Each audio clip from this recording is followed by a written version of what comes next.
मैं आपके लिए लाई हूँ एक बहुत ही दिलचस्प और अजीब खबर, और खबर है जी जापान से, जहाँ पर तन्हाई के शिकार, डिप्रेशन में रहने वाले या फिर एंजाइटी का शिकार जो लोग हैं उनके लिए किराए का खानदान सर्विस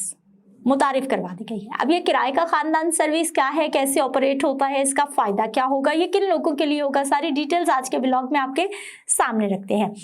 टोक्यो से ये खबर आई है और ये बताया जा रहा है कि जापान में अब एक ऐसी रेंटल सर्विस शुरू की गई है उन लोगों के लिए जो कि डिप्रेशन में रहते हैं, तन्हाई में रहते हैं, एंजाइटी का शिकार है या फिर वो परेशान है। और ये इस वक्त जो एंजाइटी है, डिप्रेशन है, ये पूरी दुनिया में, चाहे वो डेवलपिंग कंट्रीज है या फिर वो डेवलप्ड कंट्रीज हैं, उनका एक बहुत बड़ा फिनोमिना, एक बहुत बड़ा प्रॉब्लम बन चुका है कि लोग डिप्रेशन में चले जाते हैं। ज़रूरी नहीं है कि जो लोग तन्हाई का शिकार है वही डिप्रेशन में जाते हैं, बल्कि लोग यकसानियत की वजह से, एक जैसी जिंदगी की वजह से, एक जैसे मामूलात जिंदगी की वजह से भी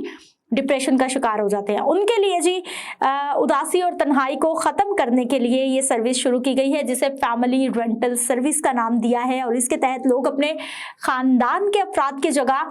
किराए पर अफराद हासिल कर सकेंगे, यानी एक मुकम्मल ख़ानदान का वो तजुर्बा कर सकेंगे कि अगर वो तन्हाई का शिकार हैं तो वो किसी भी फैमिली रेंटल सर्विस पर जाकर जो है एक पूरे का पूरा ख़ानदान अपने लिए हायर कर लेंगे, जो उनके साथ वक्त गुजारेगा, उनकी खुशी में, उनके गम में, उनकी टेंशन में उनके पास बैठेगा, उनसे बातें करेगा, उनका ख्याल रखेगा। यानी ये टाइम पीरियड आप डिसाइड करेंगे कि आपको ये रेंटल फैमिली कितने वक्त के लिए चाहेगा। वो आपके आसपास रहेंगे, आपसे बात करेंगे, हंसी मजाक करेंगे, आपको डिप्रेशन से निकालने की कोशिश करेंगे और आपके साथ बैठकर बातें करेंगे और आपका ख्याल भी रखेंगे। ये सर्विस उन लोगों के लिए है जो तन्हाई का बहुत ज़्यादा शिकार हैं, जिनके अपने उनसे दूर हैं या फिर कुछ चपकलिश की वजह से वो अपनों के साथ नहीं मिलते और बहुत ज़्यादा परेशानी का उनको सामना करना पड़ता है, या फिर वो शहरी ज़िंदगी, तेज़ रफ्तार ज़िंदगी से परेशान हो गए हैं, उनको कुछ लम्हे सुकून के चाहिए। ये सर्विस उन लोगों के लिए मुतारिफ करवाई गई है। जापान में ये सर्विस शुरू की गई है और ये कहा जा रहा है कि ये सर्विस खास तौर पर एक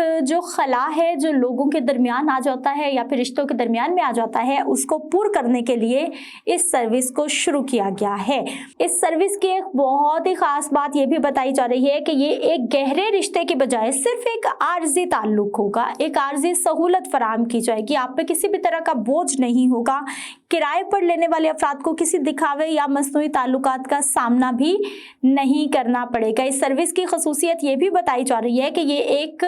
नौयत का जज्बाती तस्कीन का जरिया बनने की कोशिश करती है। लोग अपने मुंतखब खानदान के साथ मुश्तरका सरगर्मियाँ करते हैं,